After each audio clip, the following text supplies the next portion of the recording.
મહત્વપૂર્ણ સમાચાર ગોધરામાં અમિત શાહની જાહેર સભા દુષ્યંતસિંહ ચૌહાણ ભાજપમાં જોડાયા છે। દુષ્યંતસિંહ સમર્થકો સાથે ભાજપમાં જોડાયા।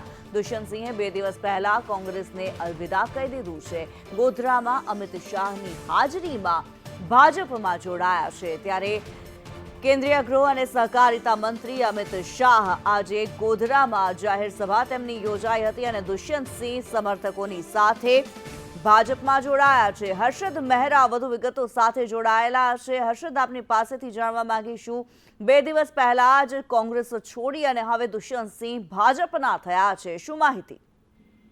જે કિન્નરી દુષ્યંતસિંહ જે પોતે શહેરા વિધાનસભા સીટની અંદર સારા સમર્થકો ધરાવે છે અને ભૂતકાળમાં જેઠાભાઈ ભરવાડ જે ભાજપના ધારાસભ્ય છે અને વિધાનસભાના ઉપાધ્યક્ષ છે તેઓની સામે વિધાનસભાની ચૂંટણી લડીને સારી ટક્કર આપી હતી। એટલે કે મોટા સમર્થન સાથે દુષ્યંતસિંહે રાજીનામા આપ્યા હતા અને આજરોજ જેઠાભાઈ ભરવાડની હાજરીમાં જ તેઓએ ગોધરા કમલમ ખાતે 1000થી ઉપરાંત કાર્યકર્તાઓ સાથે કેસરીઓ ધારણ કર્યો છે।